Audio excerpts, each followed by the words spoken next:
तीसरे दिनों में चद्दरें कंबलें फिर से निकलवा दी। बोलो राधे राधे। गरम कपड़े फिर से निकलवा दिए कहीं होगी, नहीं तो अब तक एसी कूलर पंखे फैल होने लग जाते थे। कलयुग जो जो बढ़ेगा सभी चीजें उतार चढ़ाव पे होंगी। आप जिससे जो आशा रखेंगे वो पूरी नहीं होगी। किसी से भी कोई आशा नहीं रखेंगे। इसीलिए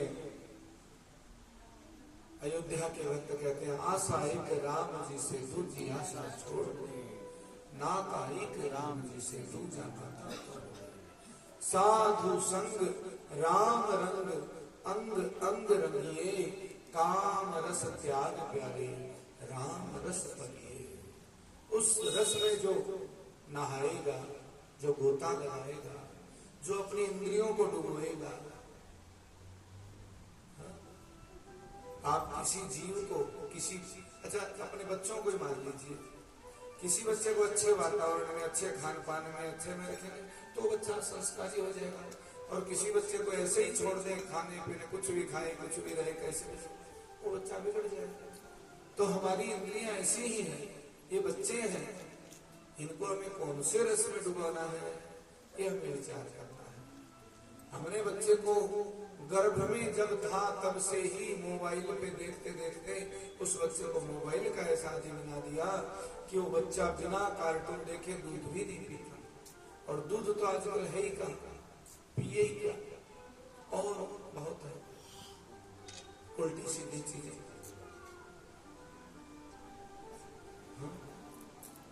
जैसे ठंडा पानी, टॉयलेट क्लीनर, पहले लस्सी होती थी, गन्ने का रस होता था, फलों का जूस होता था, जो शरीर की मेधा पुष्टि सबको बनाता था।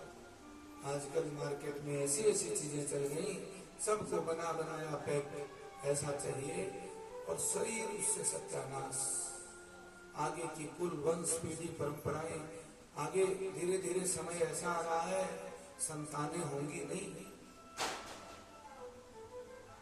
इधर उधर की कैसी कैसी मिलेगी, उनसे खरीद खरीद के काम चलाएंगे। और जब अपनी पैदा हुई का विश्वास नहीं कि कैसे रहेगी, उसका क्या विश्वास। इसलिए शुद्ध खान पान आचार विचार यदि जीवन में आएगा तो भागवत जी सार्थक है, तो कृष्ण कृपा है। अपने इष्ट कुल देवी देवताओं से ये मांगे, यदि मांगना हो तो कि हमारी सद्बुद्धि बनी रहे, हमारा विवेक बना रहे। अच्छा, विवेक आएगा कहां से?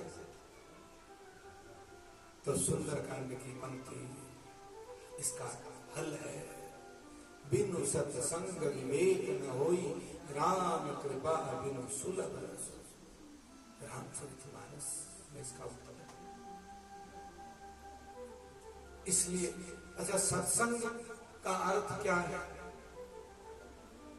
संग माने उसके साथ जुड़ के बैठना, और सत्य माने एकदम सत्य रूप में। ये नहीं कि फॉर्मेलिटी में शरीर वहां बैठा है, मन कहीं और गया, ये फिर झूठ मूठ का नाटक हो गया। ये सत्संग नहीं है, ये नाटक है, ये ढकोसला हो गया। गोपियां जो करती हैं वो सत्य है, गोप बाल बाल जिस पे विश्वास करते हैं वो सत्य है। इसलिए भगवान ने अद्भुत दर्शन करवाए। ब्रह्म हृद ब्रह्म कुंड से वैकुंठ दर्शन करवा करके। और पहले देखो, भगवान के जब तक दर्शन ना हो तब तक रास समझ में नहीं आता। दसम स्कंध के पूर्वार्ध में 28वें अध्याय में भगवान ने अपने दर्शन करवाए सबको, और 29वें अध्याय से महारास की लीला प्रारंभ होती है। बोलो राधे राधे राधे राधे। भगवान पिता रात्रि शरदोत्फुल्ल चरन्तु मनश्चक्रे योग मायामुपाश्रितः। योग माया का आश्रय लेकर के भगवान ने ऐसी दिव्य छटा बिखेरी। योग माया माने अघटित घटना घटपटी ऐसी, आज तक जैसी घटना ना हुई ना होगी।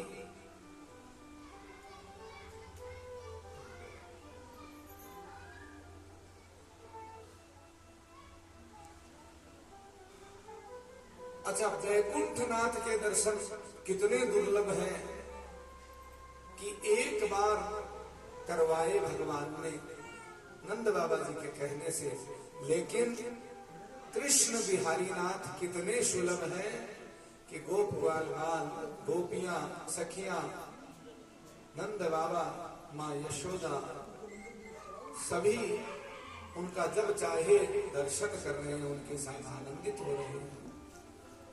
तो हमें क्या करना? हो सकता है वो वैकुंठनाथ हमें कब मिले ना मिले, कैसे मिले, लेकिन हम एक कोई स्वरूप ऐसा अपने आसपास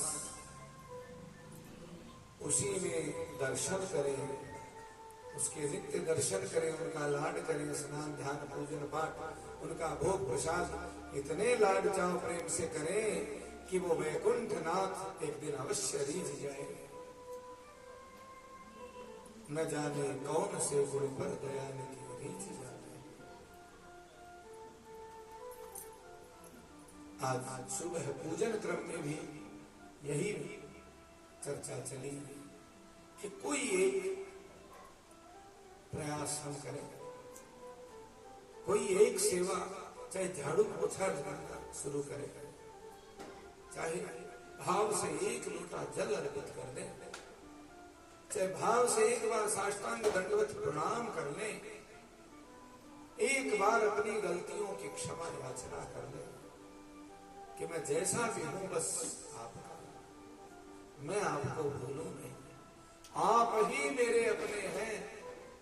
बस इतना यदि कोई झूठ मूठ में भूल से भी उनको कह दे तो वो परमात्मा उसकी उस झूठ को सच मान लेते हैं। बार बार का झूठ कहा भी सच हो जाता है। इसलिए बार कहते रहे, हे नाथ मैं आपका, आप ही मेरे अपने हैं। राधे। भगवान ने बंसी नाद किया।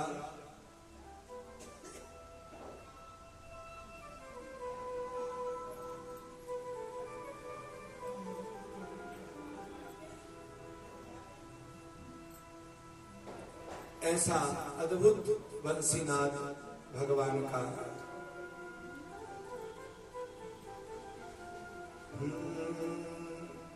वनं च तत् कोमलगोभिरञ्जितं जगौकलं वामदृशा मनोहरं निशम्य गीतं तदनङ्गवर्धनं व्रजस्त्रियः कृष्ण गृहीतमानसा आजगमुरन्योन्यमलक्षितोद्यमाः स यत्र कान्तो जवलोलकुण्डलाः। भगवान के उस वंशीनाद, उस गीत को सुनकर के सब गोपियों को ऐसे लगा मानो श्री कृष्ण मुझे बुला रहे हैं। उस बंसीनाद लहरी में सबको अपना अपना नाम सुन रहा है, मानो भगवान का नाम सबके लिए है, भगवान का नाम सबको पुकारता है। भगवत कृपा सबके लिए है। जैसे वर्षा जब होती है तो वर्षा ये नहीं कहती कि तुम नहाओ, तुम मत नहाओ। वर्षा ये नहीं कहती कि तुम इस पानी को ले लो, तुम मत लो, किसी को नहीं कहती। तो जब जिनकी सृष्टि का एक अंग वर्षा भेदभाव नहीं करती, जब पेड़ का फल भेदभाव नहीं करता, जब धरती माता भेदभाव नहीं करती, भला इन सबके स्वामी वो परम पिता परमात्मा, वो अखिल कोटि ब्रह्मांड नायक, वो जगदाधार